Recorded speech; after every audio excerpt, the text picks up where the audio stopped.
రెడ్డికి డీటెయిల్స్ చూస్తే కేంద్ర మంత్రి కిషన్ రెడ్డి చేసిన వ్యాఖ్యలకు PCC chief Mahesh Kumar Goud counter ఇచ్చారు. ప్రభుత్వాన్ని విమర్శించే హక్కు కిషన్ రెడ్డికి లేదని అన్నారు. కేంద్ర మంత్రిగా హైదరాబాద్ తెలంగాణకు ఏం తెచ్చారని ప్రశ్నించారు. జూబ్లీ హిల్స్ లో బీజేపీకి ప్రజల డిపాజిట్ కూడా చేశారని అన్నారు. రాకుండా ఇక ఆర్థిక ఇబ్బందులున్న 80% హామీలు అమలు చేశామని అన్నారు. 3 ఏళ్లలో అన్ని హామీలు అమలు చేస్తామని స్పష్టం చేశారు.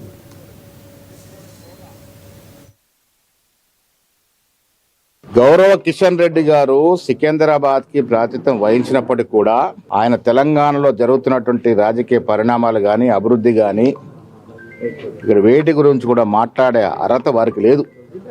కారణం ఏంటంటే వారు కేంద్ర మంత్రిగా ఉండి 2 ఏళ్లుగా తెలంగాణని ఏ రకంగానూ పట్టించుకోవడం పోగా వస్తున్నటువంటి కేంద్రం నుంచి రావాల్సినటువంటి ప్రాజెక్టు కూడా అడ్డుకున్నటువంటి పరిస్థితి కిషన్ రెడ్డి గారిది.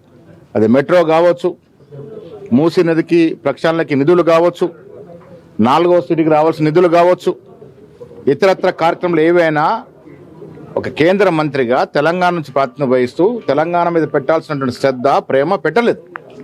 ఇవాళ వారు తెలంగాణ గురించి మాట్లాడితే ప్రజలు జీర్ణించుకునే పరిస్థితి లేరు.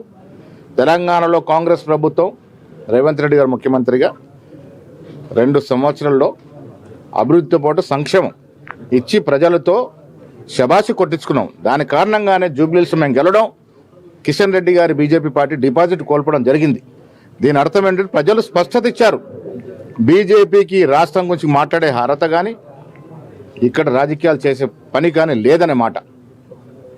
జూబ్లీహిల్స్ ఎన్నికల ద్వారా 2 సంవత్సరాలుగా కాంగ్రెస్ ప్రభుత్వం ఇస్తున్నటువంటి అభివృద్ధి సంక్షేమ ఫలాలు ప్రజలకు అందుతున్నాయి. ప్రజలు సంతోషంగా ఉన్నారనే మాట జూబ్లీహిల్స్ ఎన్నిక ద్వారా స్పష్టం చేశారు. టీఆర్ఎస్ను ఓడించారు.